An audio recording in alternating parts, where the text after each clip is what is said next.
ಗುರುರ್ಬ್ರಹ್ಮ ಗುರುರ್ವಿಷ್ಣು ಗುರುರ್ದೇವೋ ಮಹೇಶ್ವರಃ ಗುರು ಸಾಕ್ಷಾತ್ ಪರಬ್ರಹ್ಮ ತಸ್ಮೈ ಶ್ರೀ ಗುರವೇ ನಮಃ.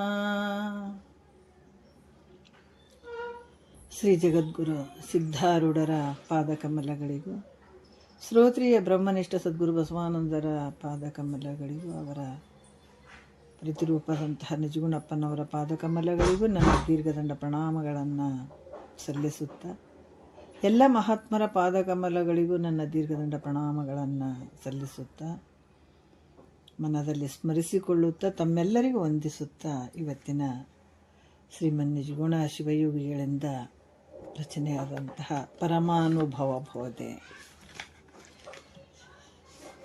ನಾವು ಶುರು ಮಾಡ್ತಾ ಇದ್ದೀವಿ.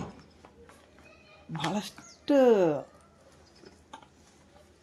ವಿಚಾರಗಳು ಪರಮನ ಅನುಭವಕ್ಕೆ ತರುವಂತಹ ಉಪದೇಶ, ಇದು ಅನುಭವಕ್ಕೆ ಬರುವಂಥದ್ದು. ಇಂಥ ಒಂದು ಪರಮಾನುಭವ ಬೋಧೆ, ಇದನ್ನು ನಾವು ಇವೆಲ್ಲ ವಿಚಾರಗಳು ನಿಜವಾಗಿ ಖುಷಿ ಆಗ್ತದೆ. ಯಾವ ಜನ್ಮದ ಪುಣ್ಯ ಅಂತ ಹೇಳಬೇಕು. ಅದಕ್ಕೆ ಸರ್ಪಭೂಷಣರು ಹೇಳ್ತಾರೆ, ಮುನ್ನ ನಾನೇನು ಪುಣ್ಯಗಳ ಮಾಡಿದ್ದೇನೋ, ನನ್ನ ನಿಜವ ನಾನು ತಿಳ್ಕೊಂಡೇನಲ್ಲ ಅಂತನ್ನುವಂಥ ವಿಚಾರ ನೆನಪಿಗೆ ಬರ್ತದೆ. ಯಾವ ಜನ್ಮದ ಪುಣ್ಯ ಏನ್ರಿ ಇದು? ಈ ವಿಚಾರಗಳು ನಮ್ಗೆ ನಾವು ಕೇಳ್ತಾ ಇದ್ದೀವಿ ಅಂತಂದರೆ ಯಾವ ಜನ್ಮದ ಪುಣ್ಯ ಅಂತ ಹೇಳಬೇಕು. ಇದನ್ನು ಇಲ್ಲಿ ಈ ಪರಮಾನುಭವದೆ, ಪರಮನ ಅನುಭವಕ್ಕೆ ತರುವಂಥ ಬೋಧೆ, ಫಸ್ಟ್ ಸದ್ಗುರುವಿನ ಒಂದು ಸ್ತುತಿ ಮಾಡುವಂಥದ್ದು, ಶ್ರೀ ಗುರು ಶಂಭುಲಿಂಗಾಯ ನಮಃ ಅಂತ ಹೇಳುವಂಥದ್ದು. ಗುರು ಅನ್ನುವಂಥದ್ದು ಲಿಂಗನ ಒಂದು ಸ್ವರೂಪ, ಪರಮಾತ್ಮನ ಒಂದು ಸ್ವರೂಪ, ಪರಮಾನುಭವದೆ. ಇಲ್ಲಿ ಗುರು ದೇವತಾ ಮಂಗಲ ಮಾಡುವಂಥದ್ದು, ಇಲ್ಲಿ ಸಂಧಿ ಅಂತ ಹೇಳುವಂಥದ್ದು, 6 ಸಂಧಿಗಳಿಂದ ಕೂಡಿದಂಥದ್ದಿದು. ಈ 6 ಸಂಧಿಗಳಲ್ಲಿ ಇಲ್ಲಿ ಕೂಡ ಮೊದಲನೇ ಸಂಧಿ ಒಳಗೆ 132 ಸೂತ್ರಗಳು ಅದಾವ, ಎರಡನೆಯ ಸಂಧಿ ಒಳಗೆ 200 ಸೂತ್ರಗಳು ಅದಾವ, ಮೂರನೇ ಸಂಧಿ ಒಳಗೆ 336 ಸಂಧಿಗಳು ಅದಾವ, ಸೂತ್ರಗಳು ಅದಾವ, ನಾಲ್ಕನೇ ಸಂಧಿ ಒಳಗೆ 490 ಸೂತ್ರಗಳು ಅದಾವ, ನುಡಿಗಳು.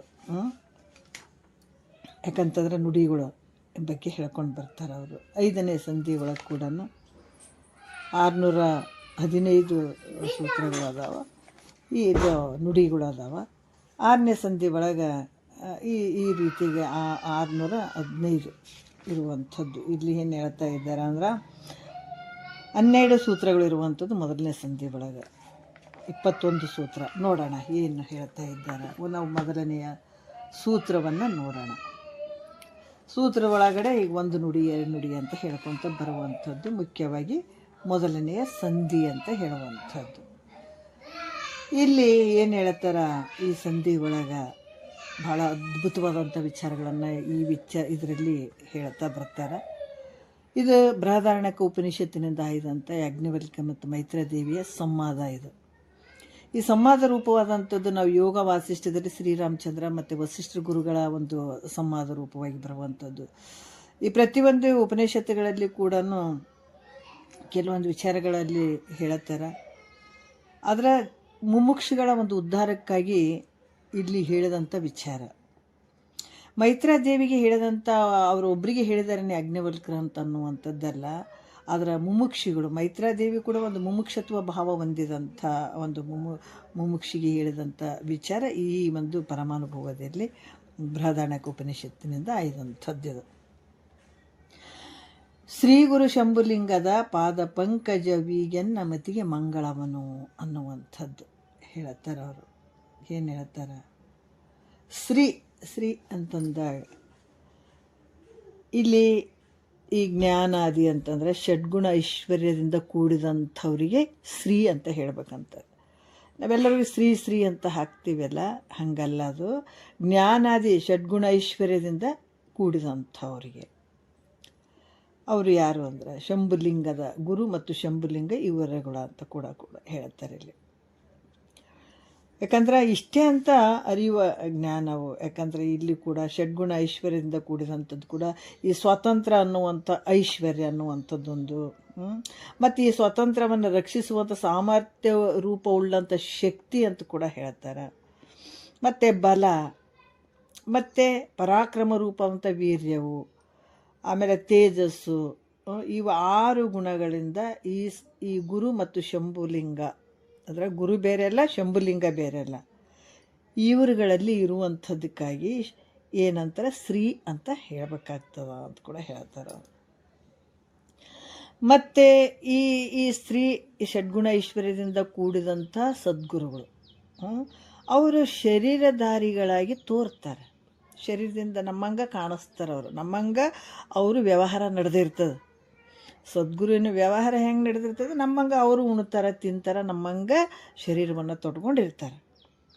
ಆದರೂ ಅವರು ನಮ್ಮ ಥರ ನಮ್ಮ ಸಮಾನರದಾರೇನು ಅಂದರೆ ಇಲ್ಲ. ಅದಕ್ಕೆ ಜಗತ್ತಿನೊಳಗೆ ಎಲ್ಲರೂ ಮನುಷ್ಯರ ಥರ ಕಾಣಿಸ್ತಾರೆ. ಸದ್ಗುರುನು ಹಂಗೆ ಕಾಣಿಸ್ತಾನೆ, ಮನುಷ್ಯನ ಥರನೇ ಕಾಣಿಸ್ತಾನೆ. ಆದರೆ ನಮ್ಮ ಸಮಾನರಾಗ್ತಾರೇನಂದ್ರೆ ಅವ್ರು ನಮ್ಮ ಸಮಾನರ ಆಗಂಗಿಲ್ಲ. ನಮಗಿಂತಲೂ ವಿಲಕ್ಷಣವಾಗಿರುವಂಥವ್ರು, ಅದ್ಭುತ. ಅವರು ಹೆಂಗಿರ್ತಾರೆ, ಮಹಿಮಾಶಾಲಿಗಳಾಗಿರ್ತಾರೆ ಅವರು. ಅದಕ್ಕೆ ಹೇಳ್ತಾರೆ ಇದು ಜ್ಞಾನ ಭಾಳ ಉತ್ಕೃಷ್ಟವಾದಂಥದ್ದು. ಯಾವಾಗ ಈ ಜ್ಞಾನವನ್ನು ಕೇಳ್ತಾ, ಯಾಕಂದರೆ ಈ ವಿಚಾರಗಳು ಕೇಳಬೇಕಾದ್ರೆ ಭಾಳ ಧನ್ಯರು ನೋಡ್ರಿ. ಇವೆಲ್ಲ ಕ್ರಮವಾಗಿ ಎಲ್ಲೂ ಸಿಗಂಗಿಲ್ಲ. ಇವು ಸಿಕ್ಕವ್ರ ಧನ್ಯರು. ಯಾವಾಗ ಈ ಜ್ಞಾನವನ್ನು ನಾವು ಪಡ್ಕೊಳಕ್ಕೆ ಕೂಡ್ತೀವಿ, ಬರ್ತಾ ನೋಡ್ರಿ ಈ ಸಿದ್ಧಿಗಳು ಕೂಡ ಪ್ರಾಪ್ತಿ ಆಗ್ತವೆ. ಇದರಲ್ಲಿ ಅಷ್ಟು ಶಕ್ತಿ ಅದ ಇದರಲ್ಲಿ. ಈ ಮಹಾತ್ಮರೇನು ನಮ್ಮಂಗ ತೋರ್ತಾರಂದ್ರೂ ಕೂಡ ಇವ್ರು ನಮ್ಮ ಸಮಾನರಲ್ಲ, ನಮ್ಗಿಂತ ವಿಲಕ್ಷಣ, ಅದ್ಭುತ, ಮಹಿಮಾಶಾಲಿಗಳಾದಂಥವ್ರವ್ರು. ಅದಕ್ಕೆ ಅವರು ಏನು ಹೇಳ್ತಾರೆ, ಅವ್ರು ನುಡಿದದ್ದೇ ಆಗುವಂಥದ್ದು. ಅವರು ಅಣಿಮ, ಮಹಿಮ, ಗರಿಮ, ಪ್ರಕಾಮ, ಈಶತ್ವ, ಅಷ್ಟ ಸಿದ್ಧಿಗಳೇನದಾವ ಅವರೆಲ್ಲ ತುಂಬಿ ತುಳುಕ್ತಾ ಇರ್ತಾವೆ. ಆದರೆ ಅವ್ರು ಬಳಸ್ತಾರೆ ಅಂದ್ರೆ ಬಳಸ್ಕೊಳಂಗಿಲ್ಲ, ಬಳಸಬಾರ್ದು. ಕೆಲವು ಸಲ ಮಹಿಮೆ ಪವಾಡ ಅಂತ ಹೇಳ್ತಿರ್ತಾರಲ್ಲ, ಅಲ್ಲೆಲ್ಲಿ ಮಾಡ್ತಿರ್ತಾರೆ. ಬಟ್ ಅದು ಜ್ಞಾನಿಗಳಿಗೆ ಮಾಡಬಾರ್ದಂಥದ್ದು ಇರ್ತದೆ. ಮಹಿಮೆ ಅನ್ನುವಂಥದ್ದು, ಪವಾಡಗಳನ್ನು ಮಾಡುವಂಥದ್ದು, ಅವು ಸಿದ್ಧಿಗಳ ವಶ ಆದಾಗ ಆ ರೀತಿ ಎಲ್ಲ ನಡೀತಾ ಇರ್ತಾವೆ. ಆ ರೀತಿಯಾಗಿ ಮಹಿಮಾಶಾಲಿಗಳಾಗಿರುವಂಥವ್ರು. ಯಾಕಂದರೆ ಅವರು ಕಮಲೋಪಾದಿಯಲ್ಲಿ ಕೋಮಲ, ಮೃದುವಾದ, ಮನೋಹರವಾದಂಥ ಅವರ ಆ ಒಂದು ಶಕ್ತಿಯುತವಾದಂಥ ಆ ಪಾದವು ನನ್ನ ಬುದ್ಧಿಗೆ, ಅವರ ಪಾದ ರೂಪ. ಯಾಕಂದ್ರೆ ಕಮಲೋಪಾದಿಯಿಂದ ಕೂಡಿದಂಥ ಮೃದುವಾದ, ಮನೋಹರವಾದಂಥ ಅವರ ಪಾದ ಕಮಲ ನನ್ನ ಬುದ್ಧಿಗೆ ಎಲ್ಲ ರೂಪದಿಂದ, ಸರ್ವದಾ ಸಾಕ್ಷಿ ರೂಪದಿಂದಿದ್ದು ನನಗೆ ಯಾವಾಗಲೂ ಮಂಗಲವನ್ನು ಉಂಟು ಮಾಡ್ತಾ ಇರಲಿ ಅಂತ ಈ ಗ್ರಂಥಕರ್ತರು ಆಶೀರ್ವಾದ ರೂಪವಾಗಿ ಮಂಗಲವನ್ನು ಮಾಡ್ತಾರೆ ಅವರು. ಮತ್ತಿಲ್ಲಿ ಇಷ್ಟ ದೇವತೆಯನ್ನು ಕುರಿತು ಕೂಡ ಇಲ್ಲಿ ನಮಸ್ಕಾರ ಮಾಡುವಂಥ ಮಂಗಲ ರೂಪವನ್ನು ಹೇಳ್ತಾರೆ. 1ನೇ ನುಡಿಯಲ್ಲಿ ಹೇಳ್ತಾರೆ, ಶ್ರೀ ಮಹಾದೇವಂಗೆ, ಸೋಮಂಗೆ, ಸುಖಪೂರ್ಣ ಧಾಮಂಗೆ, ಸತ್ಯ ಚಿದ್ರೂಪಂಗೆ, ಕಾಮಿತ ಜನಕಲ್ಪ ಭೂಜಂಗೆ, ಶಂಭುವಿಗೆ ಆಮೋದದಿಂದ ವಂದಿಸುವೆನು ಅಂತ ಹೇಳುವಂಥದ್ದು. ಶ್ರೀ ಅಂತಂದಾಗ ಏನಂದ್ರೆ ಷಡ್ಗುಣ ಐಶ್ವರ್ಯದಿಂದ ಕೂಡಿದಂಥ ಮಹಾದೇವ. ಮಹಾದೇವ ಅಂತಂದ್ರೆ ಯಾಕೆ ಮಹಾದೇವ ಅಂತ ಬಂತು ಅಂತಂದ್ರೆ, ಈ ಬ್ರಹ್ಮ, ವಿಷ್ಣು, ಮಹೇಶ್ವರ ಏನು ಅದಾರಲ್ಲ, ಈ ದೇವತೆಗಳಿಗಿಂತಲೂ ಶ್ರೇಷ್ಠವಾದಂಥವನಿಗೆ ಮಹಾದೇವ ಅಂತ ಹೇಳ್ತಾರೆ. ಇದಕ್ಕೆ ಮಹಾದೇವ ಅಂತ ಹೇಳುವಂಥದ್ದು. ದೇವತೆಗಳಿಗಿಂತಲೂ ಅಧಿಕವಾದಂಥ ಶ್ರೇಷ್ಠತೆ ಪಡ್ಕೊಂಡಂಥ ಇದೀಗ ಮಹಾದೇವಂಗೆ. ಸೋಮಂಗೆ ಅಂದರೆ ಮತ್ತು ಇನ್ನೂ ಒಂದು ಹೇಳ್ತಾರೆ, ಸೋಮಂಗೆ ಅಂತಂದ್ರೆ ಪಾರ್ವತಿಯಿಂದೊಡಗೂಡಿರುವಂಥ ಸುಖಪೂರ್ಣ ಧಾಮಂಗೆ ಅಂದ್ರೆ, ಸುಖಪೂರ್ಣ ಧಾಮಂಗೆ ಅಂದ್ರೆ ಇಲ್ಲಿ ಯಾವ ರೀತಿ ಅಂದ್ರೆ ಪರಿಪೂರ್ಣ ಸುಖದ ಸ್ವರೂಪನಾಗಿರುವಂಥವನು. ಹಿಂಗೆ ಈ ಮಹಾದೇವಂಗೆ ಶ್ರೀ ಮಹಾದೇವಂಗೆ ಸೋಮಂಗೆ ಅಂತ ಹೇಳೋದ್ರಿಂದ ಏನಾಗ್ತದಲ್ಲಿ ಸಗುಣ ರೂಪವಾಗಿರುವಂಥದ್ದು. ಮತ್ತು ಸುಖಪೂರ್ಣ ಧಾಮಂಗೆ ಸತ್ಯ ಚಿದ್ರೂಪಂಗೆ ಅಂತ ಹೇಳುವುದರಿಂದ ಇಲ್ಲಿ ಏನಾಗ್ತದೆ ನಿರ್ಗುಣ ರೂಪವಾಗಿಯೂ ಶಂಭುಲಿಂಗ ಇದ್ದಾನ ಅಂತ ಹೇಳುವಂಥದ್ದು. ಸಗುಣ ಮತ್ತು ನಿರ್ಗುಣ ರೂಪವಾಗಿ ಇರುವಂಥವನು ಅಂತ ಹೇಳಿದಂಗೆ ಆಗ್ತದೆ ಅಂತೆ. ಅಂದರೆ ಸಗುಣ ನಿರ್ಗುಣ ಎರಡೂ ಉಭಯ ರೂಪನಾಗಿರುವಂಥವನು. ಸಗುಣ ರೂಪದಿಂದನೂ ಇದ್ದಾನ ಮತ್ತು ನಿರ್ಗುಣ ರೂಪದಿಂದ ಇರುವಂಥವನು ಅಂತ ಹೇಳಿದಂಗೆ ಆಗ್ತದ ಅಂತ ಹೇಳ್ತಾರೆ. ಅದರಿಂದ ಈ ಸಕಾಮಿಗಳು ಅಂದ್ರೆ ಅಪೇಕ್ಷೆ ಇಟ್ಕೊಂಡು ಮಾಡುವಂಥ, ಅಂದರೆ ಸಗುಣೋಪಾಸಕರಿಗೆ ಭೋಗವನ್ನು, ಸಕಾಮಿಗಳಾದಂಥ ಸಗುಣೋಪಾಸಕರಿಗೆ ಅವರಿಗೆ ಭೋಗವನ್ನು ಕೊಡುವಂಥದ್ದು. ಮತ್ತು ಈ ನಿಷ್ಕಾಮ ಭಾವದಿಂದ ನಿರ್ಗುಣ ಉಪಾಸನೆ ಮಾಡುವಂಥವರಿಗೆ ಮೋಕ್ಷವನ್ನು ಕೊಡುವಂಥದ್ದು. ಇಂಥ ಶಂಭುಲಿಂಗನನ್ನು ಕುರಿತು ನಾನು ನಮಸ್ಕಾರ ಮಾಡಿ ಕೇಳಿದಂಥವ್ರಿಗೆ ಕೇಳಿದಂಥದ್ದನ್ನು ಕೊಡುವಂಥದ್ದು. ಅದಕ್ಕೆ ಕಾಮಿತ ಜನ ಕಲ್ಪಭೂಜಂಗೆ ಶಂಭುವಿಗೆ ಆಮೋದದಿಂದ ವಂದಿಸುವೇನೋ. ಕೇಳಿದಂಥವರಿಗೆ ಕೇಳುವಂಥ, ಭೋಗ ಕೇಳಿದವರಿಗೆ ಭೋಗದ ವಸ್ತುಗಳನ್ನು ಕೊಡುವಂಥದ್ದು. ನಿಷ್ಕಾಮ ಪುಣ್ಯ ಮಾಡಿದಾಗ ಅವರಿಗೆ ಮೋಕ್ಷ ರೂಪವಾದಂಥ ಜ್ಞಾನವನ್ನು ಉಂಟು ಮಾಡುವಂಥವನು, ಮೋಕ್ಷವನ್ನು ಉಂಟು ಮಾಡುವಂಥ ಸಾಮರ್ಥ್ಯ ಶಂಭುಲಿಂಗ. ಅಂಥ ಸಾಮರ್ಥ್ಯ ಉಳ್ಳಂಥ ಶಂಭುಲಿಂಗನನ್ನು ಕುರಿತು ನಾನು ಭಕ್ತಿಯಿಂದ ನಮಸ್ಕಾರ ಮಾಡ್ತೀನಿ ಅಂತ ಹೇಳ್ತಾರೆ ಅವರು. ಎರಡನೆಯ ನುಡಿಯಲ್ಲಿ ಹೇಳ್ತಾರೆ, ಪರಮಾತ್ಮನ ಸಂಬಂಧಿಯಾದಂಥ ಶಕ್ತಿಯನ್ನು ಕುರಿತು ನಮಸ್ಕಾರ ಮಾಡ್ತಾರೆ ಅವರು. ಆ ಶಕ್ತಿ ಇರುವಂಥದ್ದು ಸರ್ವ ವಿದ್ಯೆಗಳಿಗೆ, ಸರ್ವ ಬುದ್ಧಿಗಳಿಗೆ, ಸರ್ವ ಸಿದ್ಧಿಗಳಿಗೆ, ಸರ್ವಕ್ಕೆ, ಸರ್ವ ಜೀವರ ತೋರಿಕೆ ಗಾದಿ ಕಾರಣವಾದ ಸರ್ವ ಮಂಗಲಿಗೆ ಅನ್ನತನ್ನಪ್ಪೆ ಎನ್ನುವಂಥ ಈ ಶಕ್ತಿಯನ್ನು ಕುರಿತು ಅವರು ಹೇಳ್ತಾರೆ. ಯಾಕಂದ್ರೆ ಈ ಸರ್ವ ವಿದ್ಯೆಗಳಿಗೆ ಅಂದ್ರೆ 14 ವಿದ್ಯೆ ಅಥವಾ 64 ವಿದ್ಯೆಗಳೇನು ಅದಾವ. ಆ ಎಲ್ಲ ವಿದ್ಯೆಗಳಿಗೆ, ಸರ್ವ ವಿದ್ಯೆಗಳಿಗೆ ಅಂತ ಹೇಳ್ತಾರೆ. ಮತ್ತು ಈ ಜಗತ್ತಿನಲ್ಲಿ ಚರಾಚರ ಜಗತ್ತಿಗೂ, ಆ ಜಗತ್ತಿನಲ್ಲಿ ಒಂದು ಸರ್ವ ಬುದ್ಧಿಗಳಿಗೆ, ಸರ್ವ ಬುದ್ಧಿ, ಸರ್ವ ಸಿದ್ಧಿ, ಸರ್ವ ವಿದ್ಯೆಗಳಿಗೆ ಈ ಕಾರಣವಾದಂಥದ್ದು ಯಾರು? ಆ ಶಕ್ತಿ.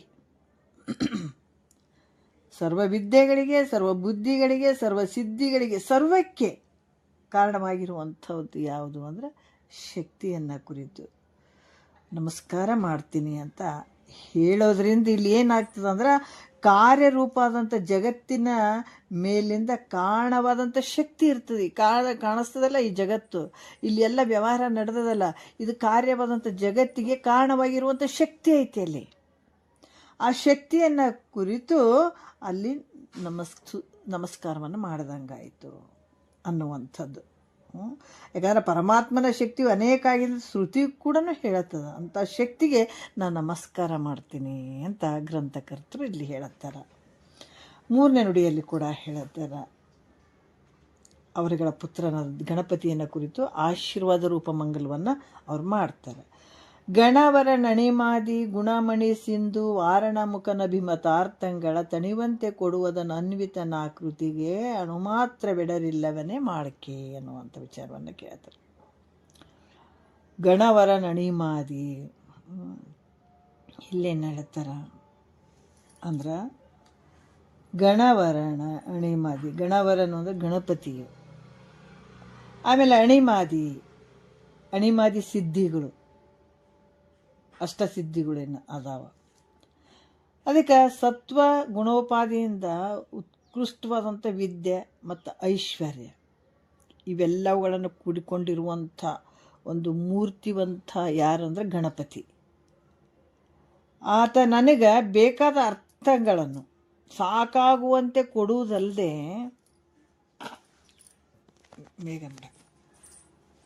ನಾನು ಮಾಡ್ತಕ್ಕಂಥ ಕವಿತೆಗೆ ವಿಘ್ನಗಳು ಕೂಡ ಬಾರದಂತೆ ಮಾಡಲಿ ಅಂತ ಕೇಳ್ಕೊಳ್ತಾ ಇದ್ದಾರೆ. ಯಾವ ವಿಘ್ನಗಳು ಬರಬಾರ್ದು ನನಗೆ ಅಂತ ಕೂಡ ಅಲ್ಲಿ ಮಾಡಲಿ, ವಿಘ್ನಗಳು ಬಾರದಂತೆ ಮಾಡಲಿ. ಅಂದರೆ ಅಣಿಮಾದಿ ಗುಣಮಣಿ ಸಿಂಧು ಅನ್ನುವಂಥ ವಿಶೇಷಣದಿಂದ ಇಲ್ಲಿ ಕೆಲವು ಅರ್ಥಗಳನ್ನು ಕೊಡುವಂಥ ಶಕ್ತಿ ಉಂಟಂದು ವಾರಣ ಮುಖನು ಅಂತ ವಿಶೇಷಣದಿಂದ ವಿಘ್ನ ನಿವಾರಕ ಅಂದರೆ ವಿಘ್ನ ನಿವಾರಣೆ ಮಾಡುವಂಥ ಸಾಮರ್ಥ್ಯ ಉಳ್ಳಂಥ ಗಣಪತಿಗೆ ಈ ವಿಚಾರವನ್ನು ಕೇಳುವಂಥದ್ದು ಅಂತ ಹೇಳುತ್ತಾರೆ. ನಾಲ್ಕನೆಯ ನುಡಿಯಲ್ಲಿ ಕೂಡ ಹೇಳ್ತಾರೆ, ಈ ಪರಮಾತ್ಮನ ಸ್ವರೂಪಭೂತವಾದಂತಹ ಪ್ರಥಮ ವೃಂದವನ್ನು ಕುರಿತು ಸ್ತುತಿ ಮಾಡ್ತಾರೆ. ಅವರು ಏನು ಮಾಡ್ತಾರೆ? ಚಿನ್ನವು ಆಭರಣತೆ ನಾಮ ರೂಪ ಭೇದಂ ನಿಜವೆನಿಸಿದಂತೀಶನ ಭಿನ್ನ ವಿಧಾನ ಮೂರ್ತಿಗಳ ನೆಲೆಸವ ಸಂಪನ್ನ ಗಣಾಳಿ ರಕ್ಷಿಪುದನ. ಹೆಂಗಂದ್ರೆ ಎಲ್ಲ ಒಂದು ಪ್ರಮಥ ವೃಂದದ ಕುರಿತು ಅವ್ರು ಹೇಳ್ತಾರೆ. ಹೆಂಗೆ ಈ ಚಿನ್ನ ಅಂದರೆ ಬಂಗಾರ. ಈ ಬಂಗಾರದಿಂದ ಹಲವಾರು ಆಭರಣಗಳನ್ನು ಮಾಡಿಸ್ಕೊಳ್ಳುವಂಥದ್ದು. ಬಂಗಾರವೇ ಹಲವಾರು ಆಭರಣಗಳ ಮೂಲಕ ಅನೇಕ ನಾಮರೂಪಗಳು ಭೇದವಾಗಿ ತೋರಿದಂಗೆ ಇರುವಂಥ ಬಂಗಾರ ಒಂದೇ. ಈ ಜಗತ್ತಿನೊಳಗೆ ಎಲ್ಲ ಕಡೆ ನಾವು ನೋಡೋಣ, ಬಂಗಾರ ಇರುವಂಥದ್ದು ಒಂದೇ ಇರ್ತದೆ. ಅದರಿಂದ ಆಗುವಂಥ ಆಭರಣಗಳು ನಾನಾ ರೀತಿಯಿಂದ ಅದಾವೆ, ನಾಮರೂಪದಿಂದ ಭಿನ್ನವಾಗಿ ಅದಾವೆ. ಬಳಿ ಅಂದ್ಕೊಳ್ತೀವಿ, ನಕ್ಲೇಸ್ ಅಂದ್ಕೊಳ್ತೀವಿ, ಮುತ್ತು ಅಂದ್ಕೊಳ್ತೀವಿ, ನಾನಾ ರೀತಿಯಿಂದ ನಾಮರೂಪದಿಂದ ಭಿನ್ನ ಭಿನ್ನವಾಗಿ ತೋರ್ತಾ ಇದ್ದಾವೆ. ಹೆಂಗೆ ತೋರ್ತಾವೆ ಅದ್ರಂಗೆ ಪರಮಾತ್ಮ ಒಬ್ಬನೇ ಅದಾನ. ಆದರೆ ಅನೇಕ ನಾಮರೂಪಗಳಿಂದ ಬೇರೆ ಬೇರೆಯಾಗಿ ಪ್ರಮಥರ ವೃಂದವಾಗಿ ತೋರ್ತಾ ಇದ್ದಾನ. ಇರುವಂಥದ್ದು ಪರಮಾತ್ಮ ಶಕ್ತಿ ಒಂದೇನೆ, ಆದರೆ ನಾಮರೂಪದಿಂದ ಭಾಳ ಭಿನ್ನವಾಗಿ ತೋರ್ತಾ ಇದ್ದಾನೆ. ಅಂಥ ಪರಮಾತ್ಮನ ಸ್ವರೂಪರಾದಂಥ ಪ್ರಮಥ ಗಣವು, ಆ ಪ್ರಮಥ ಗಣವು ನನ್ನನ್ನು ರಕ್ಷಿಸಲಿ ಅಂತ ಆಶೀರ್ವಾದ ರೂಪ ಮಂಗಳವನ್ನು ಗ್ರಂಥಕರ್ತರು ಮಾಡ್ತಾ ಇದ್ದಾರೆ. 5ನೇ ನುಡಿಯಲ್ಲಿ ನಿರಾಭಾರಿ, ಯಾಕಂದ್ರೆ ಗ್ರಂಥಕರ್ತರ ಒಂದು ಸ್ತುತಿಯನ್ನು ಇಲ್ಲಿ ಮಂಗಲವನ್ನು ಮಾಡ್ತಾ ಹೋಗ್ತಾರೆ 1ನೇ ಸಂಧಿ ಒಳಗೆ. ಎರಡನೆಯ ಒಂದು ಇಲ್ಲಿ 5ನೆಯ ಒಂದು ನುಡಿಯಲ್ಲಿ ಹೇಳ್ತಾರೆ, ನಿರಾಭಾರಿ ಸದ್ಗುರುವಿನನ್ನು ಕುರಿತು ಸ್ತುತಿ ಮಾಡ್ತಾರೆ. ಏನು ಮಾಡ್ತಾರೆ? ಕರುಣ ರಸದ ಕೋಡಿ ವರಿವ ಕಟಾಕ್ಷದ ಪರತತ್ವ ಅರೂಪು ಆಲಾಪದ ವರ ಪುಣ್ಯಮಯ ಶರೀರದ ನಿರಾಭಾರಿ ಸದ್ಗುರು ವಿರಲೆನ್ನ ಮಾನಸದಲ್ಲಿ ಅಂತ ಹೇಳ್ತಾರೆ. ಕರುಣರಸ ಅಂದ್ರೆ ಏನಪ್ಪ? ಎಂಥದಿರಬೇಕು ಸದ್ಗುರುವಿನ ಹತ್ರ ಕರುಣೆ ಅನ್ನುವಂಥದ್ದು? ಅಂದರೆ ಭವ ದುಃಖದಲ್ಲಿ ಬೆಂದಂಥವರು, ಭವದುಃಖಿಗಳಾದಂಥವರ ಭವದುಃಖಿಗಳಾದ ಪ್ರಾಣಿಗಳನ್ನು ಉದ್ಧಾರ ಮಾಡಬೇಕನ್ನುವಂಥ ಪ್ರೇಮ ರಸ ಇರಬೇಕು. ಅದಕ್ಕೆ ಕರುಣರಸ. ಮತ್ತು ಕೋಡಿ ಅಂದ್ರೆ ಆ ದ್ವಾರದಿಂದ ಹರಿಯುವಂಥದ್ದು, ಹರಿದು ಬರುವುದನ್ನು. ಕಟಾಕ್ಷ ಅಂದರೆ ಕಣ್ಣಿನ ಈ ಕಡೆಗಣ್ಣಿನ ನೋಟವುಳ್ಳಂಥದ್ದು. ಯಾರ ಮನಸ್ಸು ದುಃಖಿಗಳನ್ನು ಕಂಡು ದುಃಖವುಳ್ಳಂಥವ್ರು ಯಾರಾದರೆ ಅದಕ್ಕೆ ಹೇಳ್ತಾರೆ, ಮಾಮೂಲಿ ದುಃಖ ಅಲ್ಲ, ನಿಜವಾದ ದುಃಖವನ್ನು, ಜನನ ಮರಣದ ದುಃಖವನ್ನು ಯಾರಿಗೆ ಗೊತ್ತಾಗಿರ್ತದ? ಯಾರು ದುಃಖದಿಂದ ಕೂಡಿರ್ತಾರ ಅಂಥವರ ಮನಸ್ಸು, ಆ ಮನಸ್ಸಿನಲ್ಲಿರುವಂಥ ದುಃಖವನ್ನು ಕಂಡು ದಯಾರಸದಿಂದ ಕೂಡಿಕೊಂಡು ನೋಡ್ರಿ ನೇತ್ರ ದ್ವಾರ ಹೊರಗೆ ಹೋಗಿ ಆ ದುಃಖಗಳನ್ನು ಕಳೆಯುವಂಥ ಶಕ್ತಿ ಇರ್ತದೆ ಅವರಿಗೆ. ಮತ್ತು ಯಾರ ವಾಣಿಯು ಏನು ಭಾಷಣ ಮಾಡಿದರೂ ಕೂಡ ಆ ದುಃಖಗಳನ್ನು ಕಳೆಯುವಂಥ ಗುರುವಿಗೆ ಇರಬೇಕು. ಗುರು ಇದ್ದಾನ್ರಿ, ಆದ್ರೆ ಭವ ದುಃಖವನ್ನು ಕಳೆಯುವಂಥ ಶಕ್ತಿ ಆತನಲ್ಲಿ ಇರಲಿಲ್ಲ ಅಂತಂದ್ರೆ ಅಂಥ ಗುರುಗಳಿದ್ರೇನು? ಗುರುಗಳು ಯಾಕಂದ್ರೆ ಕರುಣೆ ಅನ್ನುವಂಥದ್ದು, ಈ ತಾಯಿ ಬೆಲ್ಲೂ ಕರುಣೆ ಇರಬೇಕಾಗ್ತದಲ್ಲ. ಕರುಣೆ ಇದ್ದಾಗ ಮಗು ಬೆಳೀತದೆ. ಇಲ್ಲಾಂದ್ರೆ ಎಲ್ಲರ ಹಡ್ದು ಎಲ್ಲ ನಾವು ಒಗೆದೋಗ್ಬಿಟ್ರೆ ಅದಕ್ಕೆ ಸರಿಯಾಗಿ ನೋಡದೇ ಇದ್ರೆ ಆ ಮಗು ಬೆಳೀತದೇನ? ಬದುಕಲಿಕ್ಕೆ ಸಾಧ್ಯ ಅದೇನ? ಇಲ್ಲಲ್ಲ. ಅದ್ರಂಗೆ ಇಲ್ಲಿ ಕೂಡ ಸದ್ಗುರುವಿನ ಕರುಣೆ ಅನ್ನುವಂಥದ್ದು ಭಾಳ ಮುಖ್ಯ.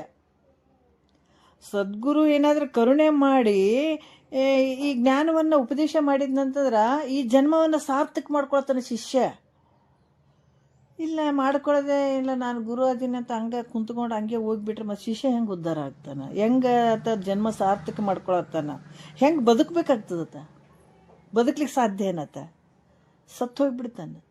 ಯಾಕೆ? ಅಲ್ಲಿ ಗುರುವಿನ ಕರುಣೆನೇ ಇಲ್ಲಲ್ಲ. ಗುರು ಅಂತ ಅನ್ಸ್ಕೊಂಡಿದ್ದಾನೆ, ಆದರೆ ಹೇಳದೇ ಇರಲಿಲ್ಲ ಅಂದ್ರೆ, ಗುರುವಿನ ಉದ್ಧಾರ ಮಾಡುವಂಥ ಭಾವನೆ ಆತನ ಬಲ್ಲಿರಲಿಲ್ಲ ಅಂದ್ರೆ ಏನು ಮಾಡೋದು ತಗೊಂಡು. ಅದಕ್ಕೆ ಯಾರು ಒಂದು ಸದ್ಗುರುವಿನ ಶಿಷ್ಯನ ಉದ್ಧಾರ ಮಾಡಬೇಕನ್ನುವಂಥ ಅವ್ರ ಕರುಣರಸದ ಕೋಡಿ ಅರಿದು ಆ ಒಂದು ಶಿಷ್ಯನ ಮೇಲೆ ಬೀಳ್ತದ, ಆತ ಉದ್ಧಾರ ಮಾಡುವಂಥ ಭಾವ ತಾಳ್ತಾನಲ್ಲ, ಆತ ನಿಜವಾದ ಗುರು ಆಗ್ತಾನೆ. ತಾಯಿ ಹೆಂಗೆ ಮಗುವಿಗೆ ಕಷ್ಟಪಟ್ಟು ಬೆಳೆಸ್ತಾಳ, ಹಂಗೆ ಗುರುವಿನದು ಕಷ್ಟ ಭಾಳ ಐತಿಲ್ಲಿ. ಗುರು ಕಷ್ಟಪಡಲಿಲ್ಲ ಅಂದ್ರೆ ಶಿಷ್ಯರು ಉದ್ಧಾರ ಖಂಡಿತ ಆಗೋದೇ ಇಲ್ಲ, ಹಂಗೆ ಹೋಗ್ಬಿಡೋದೆ.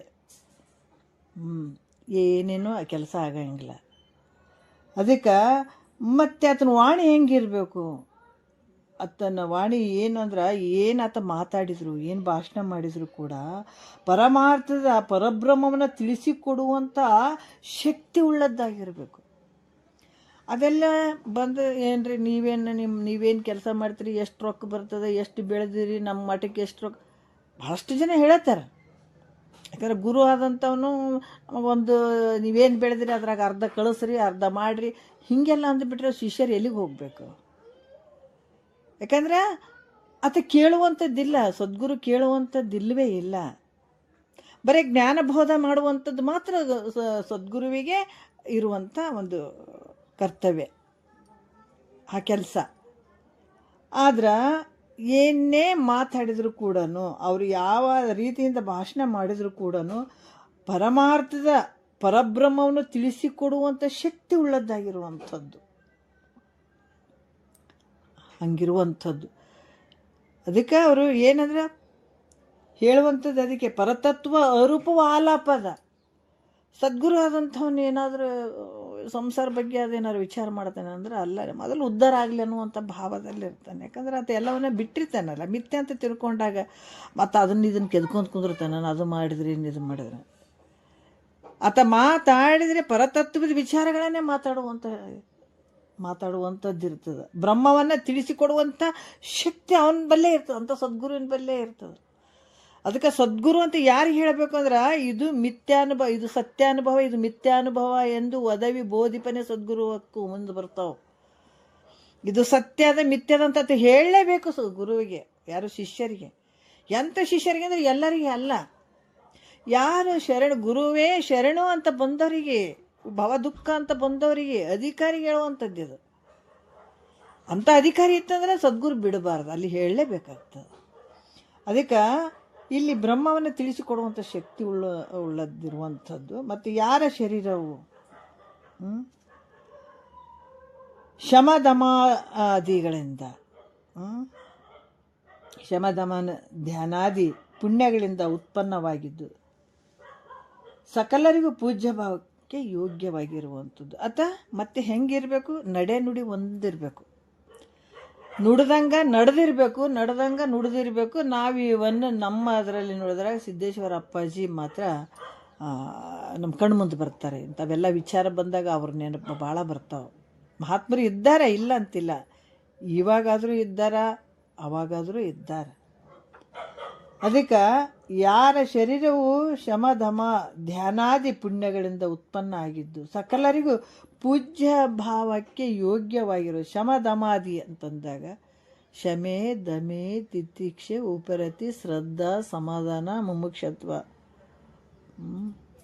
ಅದಕ್ಕಿಲ್ಲಿ ವಿವೇಕ ವೈರಾಗ್ಯ, ಸೆಟ್ ಸಂಪತ್ತಿ ಅಂತ ಕೂಡ ಹೇಳ್ತಾರೆ. ಈ ರೀತಿಯಿಂದ ಮಾಡಿಕೊಂಡು ಸಕಲರಿಗೂ ಪೂಜ್ಯ ಭಾವಕ್ಕೆ ಅಥವಾ ಯೋಗ್ಯವಾಗಿರುವಂಥದ್ದು ಅಂಥ ದೃಷ್ಟಿ, ವಾಣಿ, ಶರೀರವುಳ್ಳಂಥ ಗುರುಗಳು ಅನ್ನುವಂಥದ್ದು, ಈ ಲಕ್ಷಣದಿಂದ ಕೂಡಿದಂತಹ ಗುರುಗಳು. ಇಂಥ ನಿರಾಭಾರಿ ಸದ್ಗುರು ನೋಡ್ರಿ, ಈ ಲಕ್ಷಣಗಳಿಂದ ಕೂಡಿದಂಥ ಸದ್ಗುರುಗಳು, ನಿರಾಭಾರಿ ಗುರು ನನ್ನ ಮನಸ್ಸಿನಲ್ಲಿ ಸರ್ವದಾ ಬೆಳಗ್ತಾ ಇರಲಿ ಅಂತಾರೆ. ಇಂಥ ಗುರುಗಳು ನನ್ನ ಮನಸ್ಸಿನಲ್ಲಿ ಯಾವಾಗಲೂ ಬೆಳಗ್ತಾ ಇರಲಿಪ್ಪ ಅಂತ ಗ್ರಂಥಕರ್ತರು ಹೇಳುವಂಥ ವಿಚಾರ ಇದು. ಮತ್ತು 6ನೇ ನುಡಿಯಲ್ಲಿ ಕೂಡ ಹೇಳ್ತಾರೆ ನೋಡ್ರಿ, ನಿಜಗುಂಡ್ರು ಬಹಳಷ್ಟು ವಿಚಾರಗಳನ್ನು ತಿಳಿಸ್ತಾರೆ. ಶುಕ ವಾಮ ದೇವಾದಿ ಸಕಲ ಮುನೀಶ್ವರ ನಿಖರವನ್ನು ಒಲವಿಂದೆ ಬಲಗೊಂಡು ಅಕಲಂಕಮೆನಿಸುವ ಅದ್ವೈತ ತತ್ವವನ್ನಿಲ್ಲಿ ಪ್ರಕಟಿಸುವೆನು ಬೋಧಗತಿಯಿಂದೇ ಅಂತ ಹೇಳ್ತಾರೆ. ಯಾಕಂದ್ರೆ ಉಪನಿಷತ್ತುಗಳಿಂದ ಪ್ರತಿಪಾದ್ಯರಾದಂಥ ಶುಕವಾಮ ದೇವಾದಿ ಇವ್ರ ಬಲದಿಂದ ನಾ ಹೇಳ್ತಾ ಇದ್ದೀನಿ. ಮತ್ತೆ ನಾ ಹಿಂಗೆ ಹೇಳ್ತಾ ಇದ್ದಾರಂತ ಹಂಗೆ ತಿಳ್ಕೊಳ್ಬೇಡ್ರಿ. ಶುಕ ಅಂದ್ರೆ ವ್ಯಾಸ ಪುತ್ರನಾದಂಥ ಶುಕಯೋಗಿ. ಶುಕ ಅಂತಂದ್ರೆ ಏನು? ವೇದ ವ್ಯಾಸರ ಒಂದು ಪುತ್ರನಾದಂಥ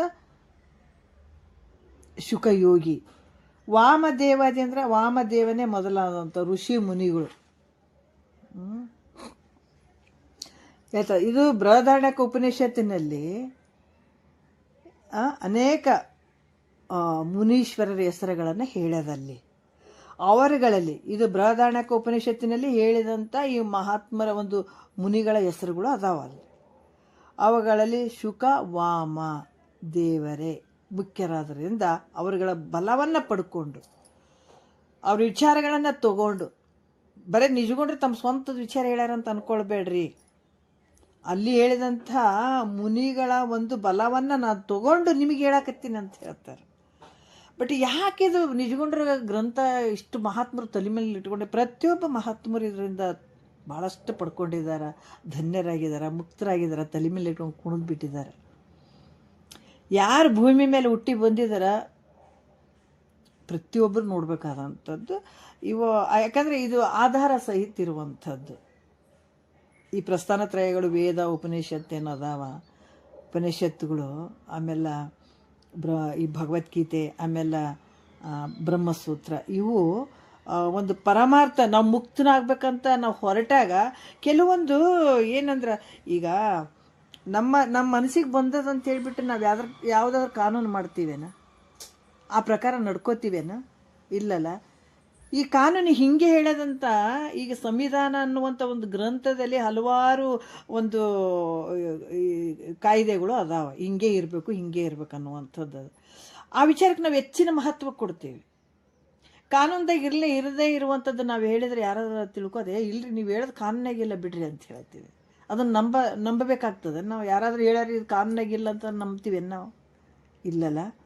ಅದೇ ರೀತಿ ಕೂಡ ಇಲ್ಲಿ ಈ ಪ್ರಸ್ಥಾನತ್ರಯಗಳು ಅನ್ನುವಂಥದ್ದು ಉಪನಿಷತ್ತಾಗಿರ್ಬೋದು, ಬ್ರಹ್ಮಸೂತ್ರ ಆಗಿರ್ಬೋದು, ಮತ್ತು ಭಗವದ್ಗೀತೆ, ಇವು ನಾವು ಮುಕ್ತನಾಗಬೇಕು, ಆ ಭಗವಂತನ ಕಾಣಬೇಕು ಅನ್ನುವಂಥದಕ್ಕೆ ನಾವು ಹೋಗುವಂಥದಕ್ಕೆ ಈ ಆಧಾರಗಳನ್ನು ತಗೊಂಡು ಆ ರೀತಿ ನಡ್ಕೊಳ್ಳುವಂಥದ್ದು ಭಾಳ ಮುಖ್ಯ ಇರ್ತದೆ.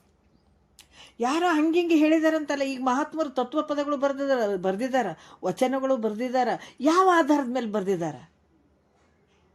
ಅದಕ್ಕೆ ಬೇರುಗಳು ಬೇಕಿಲ್ಲ. ಒಂದು ಸಣ್ಣ ಸಣ್ಣ ಗಿಡಗಳು ಎಲ್ಲೆಲ್ಲ ಬೆಳೆದಾವಂತಾರೆ, ಅದಕ್ಕೊಂದು ಬೇರುಗಳು ಇರ್ತಾವೆ.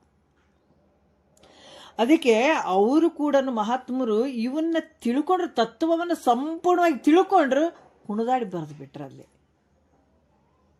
ಇಲ್ಲಿ ಕೂಡ ಏನು ಹೇಳಿದಾರ ಅಂತಂದ್ರೆ, ಈ ಅನೇಕರ ಒಂದು ಋಷಿ ಮುನಿಗಳು ಇದನ್ನ ನಾವು ಮುಕ್ತನಾಗಬೇಕು, ಭಗವಂತನ ಕಾಣಬೇಕು, ಈ ಜನ್ಮ ಸಾರ್ಥಕ ಮಾಡ್ಬೇಕಂತಂದ್ರೆ ಈ ಒಂದು ವಿಚಾರಗಳು ಇವು ನಮ್ಮ ಕಾನೂನು ಇದ್ದಂಗೆ. ಇದನ್ನು ತಗೊಂಡು ಇದು ಆಧಾರ ಇಟ್ಕೊಂಡೆ ನಾವು ಇದನ್ನು ಸ್ವೀಕಾರ ಮಾಡಲಿಕ್ಕೆ ಭಾಳ ಯೋಗ್ಯ ಆಗಿರ್ತದೆ.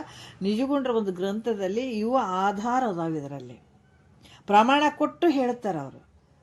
ಪ್ರಮಾಣ ಕೊಟ್ಟು ಹೇಳಿದ್ದಲ್ದು ಒಂದು ಸಂಕಲ್ಪ ಮಾಡಿದ್ದಾರೆ ಅವರು. ಏನು ಮಾಡಿದ್ದಾರೆ? ನನ್ನ ಈ ಗ್ರಂಥವನ್ನು ಯಾರೇ ಓದ್ತಾರ, ಕೇಳ್ತಾರ ಶ್ರದ್ಧೆಯಿಂದ, ಖಂಡಿತ ಅವ್ರು ಮುಕ್ತರ ಆಗಲಿಕ್ಕೆ ಬೇಕನ್ನುವಂಥ ಒಂದು ಸಂಕಲ್ಪ ಈ ಗ್ರಂಥದಲ್ಲೇ ಐತೆ.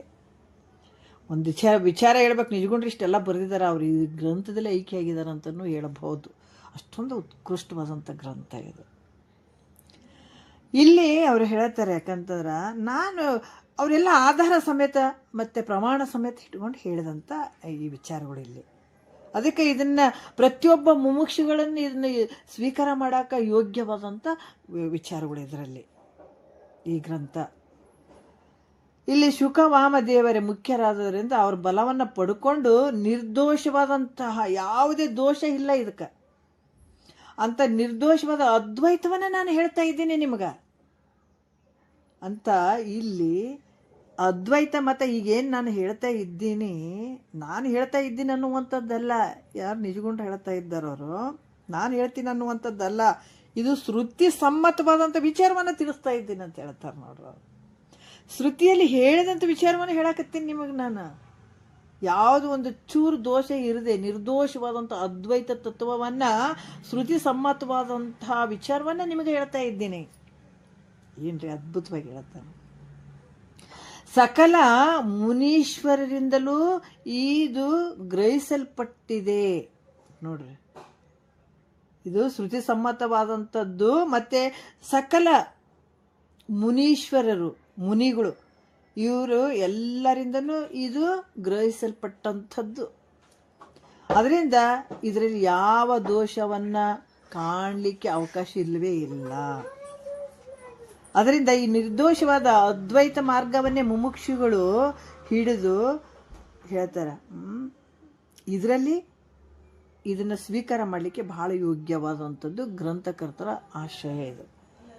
ಯಾಕೆ ಇದನ್ನು ಹೇಳ್ತಾ ಇದ್ದಾರೆ ಅಂತಂದ್ರೆ ಅವರು ಮೆಚ್ಚಿಸ್ಕೊಳ್ಬೇಕನ್ನುವಂಥ ವಿಚಾರ ಅಲ್ಲ. ಏನೋ ಒಂದು ಸ್ವಲ್ಪ ನೋಡಿದಗಳನ್ನೇ ಅವರಿಗೆ ಇದು ಮುಂದಿನ ಒಂದು ಎಂಥ ಒಂದು ಆಶೆ ಇರ್ಬೋದ್ರಿ. ಒಬ್ಬ ತಾಯಿಗೆ ಮಕ್ಕಳನ್ನು ಬೆಳೆಸಿ ವಯಸ್ಸಾದರೂ ಕೂಡ ತಾಯಿಗೆ ಆ ಸಣ್ಣ ಮಗುನೇ ಅರ್ಥ, ಬೇಕಾದಷ್ಟು ವಯಸ್ಸಾಗಿರಲಿ, ಅವ್ರ ಒಂದೇ ಆಸೆಯ ಮಗ ಒಳ್ಳೆ ದಾರಿಯಲ್ಲಿರಲಿ, ಒಳ್ಳೆಯದನ್ನು ಪಡ್ಕೊಳ್ಳಿ, ಅದು ಒಂದೇ ಉದ್ದೇಶ, ಒಳ್ಳೆ ಚೆನ್ನಾಗಿರಬೇಕು ಅನ್ನುವಂಥ ಒಂದೇ ಉದ್ದೇಶ. ಆ ಚೆನ್ನಾಗಿರ್ಬೇಕನ್ನುವಂಥದ್ದಕ್ಕಾಗಿ ತಾಯಿ ಹಲವಾರು ವಿಚಾರಗಳನ್ನು ಹೇಳ್ತಾಳಲ್ಲ. ಇಲ್ಲೇ ಕೂಡ ಮುಮುಕ್ಷುಗಳು ಒಂದು ಸ್ವಲ್ಪ ನೋಡಿ ಇದೇನು ಅಂತ ಇವರು ಮತ್ತೆ ಹಿಮ್ಮುಖ ಆಗಬಾರ್ದು, ಹೊರಟು ಹೋಗಬಾರ್ದು. ಇದನ್ನು ಅವರು ಇಂಥ ಒಂದು ವಿಚಾರವನ್ನು ಅವ್ರು ಪಡ್ಕೊಳ್ಬೇಕು, ಧನ್ಯರಾಗಬೇಕು ಅನ್ನುವಂಥ ವಿಚಾರದಲ್ಲಿ ಈ ವಿಚಾರಗಳನ್ನು ಹೇಳ್ತಾ ಬರ್ತಾರೆ ಅವರು ಅಷ್ಟೇ. ಯಾಕೆ ಇದನ್ನು ಹೇಳಿದ್ರು ಅಂತಂದ್ರೆ ಒಂದು ವಿಚಾರ ಬರ್ತದ. ಮೊದಲ ಈ ನೀತಿ ಕ್ರಿಯೆಯಲ್ಲಿ ಕೆಲವು ವಿಚಾರಗಳು ಅದಾವ, ಬಂದಾವ. ನಿಜಗುಂಡ್ರು ಶಂಭುಲಿಂಗನ ಬೆಟ್ಟದಾಗ ಅಲ್ಲಿ ಇದ್ದರು. ನಾವು ಇವತ್ತಿಗೂ ನೋಡ್ಬೋದು ಶಂಭುಲಿಂಗನ ಬೆಟ್ಟದಲ್ಲಿ ಅವ್ರ ಮನೆ ದೇವರು ಈಶ್ವರ. ಇವತ್ತಿಗೂ ಕೂಡ ನಾವು ನೋಡ್ಬೋದು ಅಲ್ಲಿ. ಬಟ್ ಅಲ್ಲೇ ಇದ್ದರು ಅವರು. ಬಂದು ಇದ್ದಾಗ ಅಲ್ಲಿ ಶಂಭುಲಿಂಗ ಗುರುಗಳಿದ್ದರು. ಅವ್ರು ಇನ್ನೂ ಭುಜಲಿಂಗ ಗುರುಗಳ ಹತ್ರ ಹೋಗ್ರಿ, ನೀವು ಇನ್ನೂ ಸ್ವಲ್ಪ ತಿಳ್ಕೊಂಡು ಬರ್ರಿ ಅಂತ ಕಳಿಸಿದ್ರು. ಅಲ್ಲಿ ಹೋದಾಗ ಅಷ್ಟೊತ್ತಿಗೆ ಅವರು ಶ್ರೀಗುರು ಕೈವಲ್ಯ ಪದ್ಧತಿ ಬರೆದಿದ್ರು. ಯಾರು ನಿಜಗುಂಡ್ರು ಕೆಲವು ಪದ್ಯಗಳು ಬರೆದಿದ್ರು ಅವರು. ನಂತರ ಭುಜಲಿಂಗ ಗುರುಗಳ ಹತ್ರ ಹೋದ್ರು. ನೋಡ್ರಿ ಅಷ್ಟೊಂದು ಇದ್ರೂ ಕೂಡ ಮತ್ತೆ ಗುರುಗಳ ಹತ್ರ ಹೋದ್ರು ತಿಳ್ಕೊಳಕ್ಕೆ, ಇನ್ನು ಹೆಚ್ಚಿನ ವಿದ್ಯೆಯನ್ನು ಪಡ್ಕೊಳಕ್ಕೆ ಹೋದ್ರಾಯ್ತಂತ ಶಂಭುಲಿಂಗ ಗುರುಗಳು ನಮ್ಮ ಗುರುಗಳ ಹತ್ರ. ಯಾಕಂದರೆ ಶಂಭುಲಿಂಗನ ಗುರುಗಳು ಭುಜಲಿಂಗ ಗುರುಗಳು, ನೀವು ಅವ್ರ ಹತ್ರ ಹೋಗ್ರಿ ಅಂತ ತಮ್ಮ ಗುರುಗಳ ಹತ್ರ ಕಳಿಸ್ಕೊಟ್ರು ಅವರು. ಅವ್ರು ಆಗ್ಲೇ ಅವ್ರಿಗೆ ಏನಂದ್ರೆ ಅಲ್ಲಿ ಸ್ವಲ್ಪ ಒಂದು 5-6 ತಿಂಗಳ ಅವರು ಕೂಡ ಕರೀಲಿಲ್ಲ. ಸುಮ್ಮನೆ ನಮಸ್ಕಾರ ಮಾಡಕ್ಕೆ ಹೋದ್ರು. ಅವ್ರು ಸರಸರ ಹೋಗ್ಬಿಟ್ರು. ಅಲ್ಲಿ ಶಿಷ್ಯರ ಬಳಗ ಅಂದರು, ಇಲ್ಲ ರೀ ನೀವು ಒಂದು ಸ್ವಲ್ಪ ದಿವಸ ಇಲ್ಲಿ ಇದ್ದಾಗ ನಂತರ ನಿಮಗೆ ಗುರುಗಳು ಕರೀತಾರೆ, ಆವಾಗ ನೀವು ಭೇಟಿ ಆಗಕ್ಕಂತ್ರಿ ಅಂದರು. ಅಷ್ಟು ಮಟ್ಟ ಒಬ್ಬ ರಾಜರವರು ಕಟ್ಟಿಗೆಯನ್ನು ಕಡಿದು ಅಲ್ಲಿ ಕಸ ಗುಡಿಸ್ಕೊಂಡು ಮಾಡಿಕೊಂಡು ಅಲ್ಲಿ ಉಳ್ಕೊಂಡ್ರು. ಅವರು ಉಳ್ಕೊಂಡ ನಂತರ ಕರೆದ್ರು. ಆವಾಗ ಕೆಲವು ವಿಚಾರಗಳನ್ನು ಇವರು ಖುಷಿ ಇತ್ತು ಸದ್ಗುರುಗಳಿಗೆ, ದೊಡ್ಡ ಮಹಾನ್ ವ್ಯಕ್ತಿ ಅದಾರ ಅನ್ನುವಂಥದ್ದು ಗುರುಗಳಿಗೆ ಗೊತ್ತಾಗ್ಬಿಡ್ತದೆ, ಯಾರು ಹೆಂಗಿದ್ದಾರೆ ಅನ್ನುವಂಥದ್ದು ಗೊತ್ತಾಗ್ಬಿಡ್ತದೆ. ಅವ್ರಿಗೆ ಗೊತ್ತಾಗಿತ್ತು. ಕೆಲವು ವಿಚಾರಗಳನ್ನು ಅವರೆಲ್ಲ ಹೇಳಿದರು. ಆಮೇಲೆ 2ನೇ ಸಲನೂ ಹೋದಾಗ ಅವ್ರಿಗೆ ಆಗಾಗಲೇ ಒಂದು ಬ್ರಹ್ಮನಿಷ್ಠತ್ವಕ್ಕೆ ಹೋಗಿಬಿಡೋರು ಅವರು. ಯಾರು ತುರ್ಯತೀತ ಆ ಸ್ಥಿತಿಯಲ್ಲಿ ಹೋಗಿಬಿಡೋರು ನಿಜಗೊಂಡ್ರು. ಕೂತ್ಕೊಂಡು ಬಿಟ್ಟಿದ್ದಾರೆ, ಅವ್ರಿಗೆ ಅರಿವೇ ಇರಲಿಲ್ಲ. ಆವಾಗ ಸದ್ಗುರುಗಳು ಹೇಳಿದರು, ನಿಜಗುಣ ನೀನು ಆನಂದ ನೀನು ಪಡ್ಕೊಂಡಿದ್ದೀನಿ, ಜ್ಞಾನವನ್ನು ತಿಳ್ಕೊಂಡಿದ್ದು ಎಲ್ಲ ಮಾಡಿದಿ, ಆ ಆನಂದದಲ್ಲಿ ನೀ ಇದ್ಬಿಟ್ಟಾಗ ಉಳಿದವ್ರಿಗೆ ಏನು ಗೊತ್ತಾಗ್ತದ, ಉಳಿದವ್ರಿಗೆ ಏನು ಉದ್ಧಾರ ಆಗ್ತಾರ? ಆ ಆನಂದವನ್ನೇ ನೀನು ಒಬ್ಬನೇ ಅನುಭವಿಸಿ ಹೋದ್ರೆ ಉಳಿದವ್ರು ಹೆಂಗೆ? ಅದಕ್ಕೆ ನೀನು ಸ್ವಲ್ಪ ಈ ಕಡೆ ಒಂದು ಬರೆಯುವಂಥದ್ದು ನೀ ಮಾಡು, ಈ ವಿಚಾರಗಳನ್ನು ತಿಳಿಸುವಂಥ ಕೆಲಸ ಮಾಡು, ಮುಮುಕ್ಷಿಗಳಿಗೆ ಉದ್ಧಾರ ಮಾಡುವಂಥ ಕೆಲಸ ಮಾಡು ನಿಜಗುಣ ಅಂತ ಅವ್ರು ಹೇಳಿದರು. ನೀ ಪಡ್ಕೊಂಡು ನಿನ್ನಿಂದನೇ ಹೋಗಬಾರ್ದು, 4 ಮಂದಿಗೆ ಅದು ಉಪಕಾರ ಆಗಲಿಯಪ್ಪ, ನಿಮಗೇನು ಅನಿಸಿದೆ ಅದನ್ನೆಲ್ಲ ನೀವು ಮತ್ತು ಮುಮುಕ್ಷಿಗಳಿಗೆ ನೀವು ಉಪಕಾರ ಆಗುವಂಥ ಕೆಲಸ ಮಾಡಿರಿ ಅಂತ ಹೇಳಿದರು. ಯಾಕಂದರೆ ಜಗತ್ತಿನ ಉದ್ಧಾರಕ್ಕಾಗಿ ಬಂದಂಥವ್ರು ನೀವು, ಈ ಕೆಲಸ ಮಾಡಿರಿ ಅಂದಾಗ ಅವ್ರು ತಿರ್ಗಾ ಬಂದು ಪರಮಾನುಭೂತಿ ಅನುಭವ ಸರಿ ಪರಮಾರ್ಥ ಇವೆಲ್ಲ ಬರೆದ್ರು ಅವರು. ಈ ವಿಚಾರ ಯಾಕಂದ್ರೆ ಇಲ್ಲಿ ಕೂಡ ಅಂಥ ಒಂದು ನಿಜಗುಂಡ್ರ ಒಂದು ಆ ಒಂದು ತತ್ವದಲ್ಲಿ ಇರುವಂಥವರು. ಅದಕ್ಕೆ ಅವ್ರು ಹೇಳ್ತಾರ, ಏನು ಹೇಳ್ತಾರ ಅಂತಂದ್ರೆ, ಗ್ರಂಥಕರ್ತರ ಒಂದು ಆಶೆ. ಯಾಕಂದ್ರೆ ಈ ಸ್ವಲ್ಪ ಸ್ವಲ್ಪ ನೋಡಿ ಬಿಡೋದು ಬೇಡ. ಇದರಲ್ಲಿ ಏನದ, ಈ ಸಮುದ್ರ ನೋಡ್ಬಿಟ್ಟು ಇಲ್ರಿ ಹಿಂಗೆ ಐತ್ರಿ ಹಂಗೆ ಐತ್ರಿ, ಯಾವುದೋ ಒಂದು ಹೊಳಿ ನೋಡ್ಬಿಟ್ಟು ಹಿಂಗೈತ್ರಿ ಹಂಗೈತ್ರಿ ಅಂತ ದೂರ ನಿಂತಾಗ ಅದ್ರ ಒಳಗಡೆ ಹೋಗಿ ಈಜಿದ್ರೆ ತಾನೇ ಅದರ ಅನುಭವ ಆಗೋದು. ಬರೀ ಮೇಲ್ಗಡೆ ನಿಂತು ಹೇಳಿದ್ರೆ ಅದಕ್ಕೆ ಇಷ್ಟೇ ಸ್ವಲ್ಪ ನೋಡ್ಕೊಂಡು ಇದೇನಂತ ಯಾರು ಆ ಥರ ಹೋದ್ರೆ ಮತ್ತೆ ತಮ್ಮ ಅನರ್ಥ ತಾವೇ ಮಾಡ್ಕೊಂಡಂಗೆ ಆಗ್ತದೆ. ದಯವಿಟ್ಟು ಇದು ನಾನು ಬರೆದಂಥದ್ದಲ್ಲಪ್ಪ, ಮುನೀಶ್ವರ ವಿಚಾರಗಳನ್ನು ತಗೊಂಡು ನಾನು ಹೇಳಿದಂಥದ್ದದ. ಅದರ ಶುದ್ಧವಾದ ಅದ್ವೈತ ತತ್ವವನ್ನು ನಾನು ನಿಮಗೆ ಹೇಳ್ತಾ ಇದ್ದೀನಿ ಅಂತ ಇದನ್ನು ನೋಡ್ರಿ ಅನ್ನುವಂಥದ್ದು ಗ್ರಂಥಕರ್ತರ ಒಂದು ಆಶೆ ಇದರಲ್ಲಿರುವಂಥದ್ದು. ಅದಕ್ಕೆ ಇದರ ವ್ಯತಿರಿಕ್ತವಾದಂಥ ದ್ವೈತವಾದಿ ಮತಗಳು ದೋಷದಿಂದ ಕೂಡಿದಂಥವದಾವ. ಭಾಳಷ್ಟು ಮತವಾದಿಗಳು ತಮಗೆ ತಿಳಿದಂಗೆ ಬರೀತಾರೆ, ತಮ್ಗೆ ತಿಳಿದಂಗೆ ಏನೇನು ಅದಾವ ಅವನ್ನೆಲ್ಲ ತಿಳ್ಸಕ್ಕೆ ಹೋಗ್ತಾರೆ. ಆದ್ರೆ ಅವು ಹೆಂಗೆ ಅದಾವ, ದೋಷದಿಂದ ಕೂಡಿದಂಥವು ಅದಾವ. ಅದಕ್ಕೆ ಅಂಥವು ಗ್ರಹಿಸ್ಲಿಕ್ಕೆ ಯೋಗ್ಯ ಅಲ್ಲ. ಸುಮ್ಮನೆ ಅವು ನೋಡಿದೆ ಇವು ನೋಡಿದೆ ಅಂತಂದು ಅಲ್ಲಿ ಕಷ್ಟ ಮಾಡ್ಕೊಳ್ಬೇಡ್ರಿ, ಅವು ಯೋಗ್ಯ ಅಲ್ಲ. ದ್ವೈತವಾದಿಗಳು ಏನೇನೋ ಅಲ್ಲಿ ದೇವರು ಇಲ್ಲಿ ದೇವ್ರು ಬೇರೆ ನಾನು ಬೇರೆ ಇವೆಲ್ಲ ದ್ವೈತವಾದಿಗಳು ಏನೇನೋ ಹೇಳ್ತಾರಲ್ಲ, ಅವನ್ನ ನೀವು ಗ್ರಹಿಸಿದ್ರೆ ಅವು ಗ್ರಹಿಸ್ಲಿಕ್ಕೆ ಯೋಗ್ಯವಾದಂಥವು ಅಲ್ಲ ಅನ್ನುವಂಥ ವಿಚಾರವನ್ನು ಅವ್ರು ನಮಗೆ ತಿಳಿಸ್ತಾರೆ.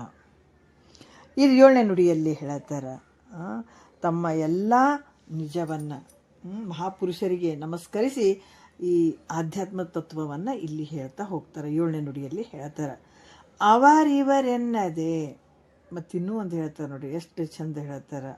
ಮಹಾಪುರುಷರಿಗೊಮ್ಮೆ ನಿಜವನ್ನು ಬಲ್ಲಂಥ, ಅದಕ್ಕೆ ಹೇಳ್ತಾರೆ, ಏನಿರ್ದೋಡೇನು ನಿಜ ಬೋಧೆಯೊಂದಿಲ್ಲದೇರೆ ಕಾನನದ ಬೆಳದಿಂಗಳಂತೆ ನಿಷ್ಫಲವು. ಇಲ್ಲೇನು ಹೇಳ್ಯಾರ, ನಿಜ ಅಂದ್ರೆ ಆ ಪರಮಾತ್ಮನ ತಿಳ್ಕೊಂಡಂಥದ್ದು, ಸಾಕ್ಷಾತ್ಕಾರ ಮಾಡ್ಕೊಳ್ಳುವಂಥದ್ದು, ಮೋಕ್ಷ ಪಡ್ಕೊಳ್ಳುವಂಥದ್ದು, ಆ ಬ್ರಹ್ಮನ್ನ ಪರಬ್ರಹ್ಮ ಸ್ವರೂಪ ತಿಳ್ಕೊಳ್ಳುವಂಥದ್ದು. ಅವರಿವರೆನ್ನದೆ ನಿಜವರಿದವರ ಅಂಗ್ರಿಗೆ ಅವನ ತನಗೆ ಸಂತಸದಿಂದ ತವೆರಮ್ಯವಾದುದಿಂದನೇ ಪೇಳುವೆನು ಆಧ್ಯಾತ್ಮ ಸುವಿಚಾರ ಗತಿಯನ್ನು ಈ ಕ್ರಮದಿಂದ ಅಂತ 7ನೇ ನುಡಿಯಲ್ಲಿ ಹೇಳ್ತಾರೆ. ಏನು ಹೇಳ್ತಾರೆ ಅವರು, ಅವರಿವರೆನ್ನದೆ ಅಂದ್ರೆ ಅವರು ಇವರು, ಈ ಭೂತಕಾಲದವ್ರು ಇವ್ರು ಅದಾರ, ಇವರು ಶ್ರೇಷ್ಠರದಾರ, ಇವರು ವರ್ತಮಾನ ಕಾಲದವ್ರು ಅದಾರ, ಇವ್ರು ಕನಿಷ್ಠರದಾರ ಅಂತ ನುಡಿಯದೆ. ತಾವ್ರದಾರ, ಈ ಶ್ರೀಮಂತರದಾರ, ಬಡವರದಾರ, ಅವರದಾರ, ಇವರದಾರ ಅಂತ ಅಂದುಕೊಳ್ಳದೆ, ಮತ್ತು ದೇಶ ಕಾಲ ಜಾತಿ ವಯಸ್ಸು ಅವಸ್ಥಾ ಮೊದಲಾದವುಗಳನ್ನು ಲಕ್ಷ್ಯಕ್ಕೆ ತಾರದೆ, ಇಂಥ ದೇಶದವದಾನ, ನಮ್ಮ ದೇಶದವದಾನ, ನಮ್ಮೂರವದಾನ ಅಂತ ಅನ್ನಂಗಿಲ್ಲ. ನಮ್ಮೂರವ ಇದ್ದದಕ್ಕೆ ಮಾತ್ರ ನಾವು ಹೇಳೋರು, ಬೇರೆ ಕಡೆ ಇದ್ದವ್ರಿಗೆ ಹೇಳಂಗಿಲ್ಲ, ಬೇರೆ ದೇಶದವ್ರಿಗೆ ನಾವು ಹೇಳಂಗಿಲ್ಲ ಅನ್ನುವಂಥದ್ದು ಇಲ್ಲ. ಆಮೇಲೆ ಕಾಲ, ಇಂಥ ಕಾಲದಾಗ ಹೇಳ್ತೀನಿ, ಇಂಥ ಕಾಲದಾಗ ಹೇಳ್ತೀನಿ, ಈ ಕಾಲದಾಗ ನಾ ಹೇಳಂಗಿಲ್ಲ ಅಂತ ಅನ್ನಂಗಿಲ್ಲ. ಆಮೇಲೆ ಜಾತಿ, ಇಂಥ ಜಾತಿಯವ್ರಿಗೆ ಹೇಳ್ತೀನಿ, ಇಂಥ ಜಾತಿಯವರಿಗೆ ಇಲ್ಲ, ಇವ್ರು ಇಂಥವ್ರು ಅಂಥವ್ರು ಅಂತ ನೋಡಂಗಿಲ್ಲ. ಮತ್ತು ವಯಸ್ಸಾದರೂ ಕೂಡ ಅಷ್ಟೇ, ಶರೀರಕ್ಕೆ ವಯಸ್ಸಾಗಿರ್ಬೋದು, ಯಾರ ಶರೀರ ಬೇಕಾದಷ್ಟು ವಯಸ್ಸಾಗಿರ್ಬೋದು, ಆದರೆ ಯಾರು ಕುಂತು ಕೇಳಕ್ಕೆ ಶುರು ಮಾಡ್ತಾರೆ ಆವಾಗ ಹುಟ್ಟಾರಂತ ತಿಳ್ಕೊಳ್ಬೇಕಾಗ್ತದೆ. ಇಲ್ಲಿ ಅವರಿಗೆ ಎಷ್ಟೇ ವಯಸ್ಸು, ಹೇಳುವಂಥ ಗುರು ಚಿಕ್ಕ ವಯಸ್ಸಿದ್ದರೂ ಕೂಡ ಕೇಳುವಂಥ ಶಿಷ್ಯ ಭಾಳ ದೊಡ್ಡ ವಯಸ್ಸಾಗ್ಯದಂದ್ರೂ ಕೂಡ ಇದು ಯಾವುದೂ ಸಂಬಂಧ ಬರೋಂಗಿಲ್ಲ. ಆ ಗುರುವಿಗೆ ಮೊದಲು ಕೇಳಕ್ಕೆ ಕೂಡ್ತಾನಲ್ಲ, ಆ ಶಿಷ್ಯ ಆ ಸಣ್ಣ ಶಿಷ್ಯನೇ ಆತ, ಬೇಕಾದಷ್ಟು ವಯಸ್ಸಾಗಿರಲಿ. ಅದಕ್ಕೆ ವಯಸ್ಸು ಕೂಡ ಇದಕ್ಕೆ ನೋಡಂಗಿಲ್ಲ. ಮತ್ತು ಅವಸ್ಥಾ, ಯಾವ ಅವಸ್ಥೆ ಒಳಗೆ ಇದ್ದಾನಂತ ಅನ್ನುವಂಥದ್ದು ಕೂಡ ಇಲ್ಲ. ಯಾಕಂದ್ರೆ ಇವೆಲ್ಲವುಗಳನ್ನು ಲಕ್ಷ್ಯಕ್ಕೆ ತಾರದೆ ನಿಜ ಸ್ವರೂಪವನ್ನು ಅರಿತಿರುವಂಥವ್ರು. ಇವು ಯಾವಿಲ್ಲ, ದೇಶ ನೋಡಂಗಿಲ್ಲ, ಕಾಲ ನೋಡಂಗಿಲ್ಲ, ಜಾತಿ ನೋಡಂಗಿಲ್ಲ, ವಯಸ್ಸು ನೋಡಂಗಿಲ್ಲ, ಅವಸ್ಥಾ ಯಾವ ರೀತಿಯಿಂದ ನೋಡಂಗಿಲ್ಲ. ಆದ್ರೆ ತಮ್ಮ ನಿಜ ಸ್ವರೂಪವನ್ನು ಅರ್ಥಕೊಂಡಿರ್ಬೇಕು. ಅದಕ್ಕೆ ಕಾಶಿ ಒಳಗೆ ಏನು ಇವ್ರು ಹೋದ್ರು ನೋಡ್ರಿ, ಸ್ವಲ್ಪ ಯಾರು ಶಂಕರಾಚಾರ್ಯರು ಹೋದಾಗ ಅದು ಶೂದ್ರ 4 ನಾಯಿಗಳನ್ನು ತೊಗೊಂಡು ಎದುರುಗಡೆ ಬಂದ ಗಚ್ಚತಿ ಗಚ್ಚತಿ ಅಂತ ಹೇಳಿದ. ಏನು ಗಚ್ಚತಿ, ಯಾವ ಸರಿಬೇಕಿಲ್ಲಿ? ಮಡಿಯಿಂದ ಬರ್ತಾ ಇದ್ದ ಶಂಕರಾಚಾರ್ಯರು, ಮಡಿಯಿಂದ ಬರ್ತಾ ಇರಬೇಕಾದ್ರೆ 4 ನಾಯಿಗಳನ್ನು ತಗೊಂಡು ಶೂದ್ರದ ವೇಷ ಹಾಕೊಂಡು ಮುಂದೆ ನಿಂತಾಗ ಗಚ್ಚತಿ ಗಚ್ಚತಿ, ಸರಿ ಸರಿ ಮುಟ್ಕೋಬೇಡ ಅಂತ ಹೇಳದ. ಏನು ಸರಿ ಇಲ್ಲ, ಹಿಂಗ ನಿಂತ್ಕೊಂಡು ಬಿಟ್ಟ, ಏನು ಸರಿ ಅಂತಿ? ಶರೀರ ಸರಿಸ್ಲೆ ಆ ಕಡೆ. ಸಪ್ತಧಾತು ಸಮಂಪಿಂಡಂ, ನಿನ್ನ ಬಲ್ಲಿ ಸಪ್ತಧಾತುಗಳದಾವ, ನನ್ನ ಬಲ್ಲಿ ಸಪ್ತಧಾತುಗಳು ಅದಾವ. ಏನು ಬೇರೆ ಐತಿ ನಮ್ಮ ಸರ್ಸಾಕ?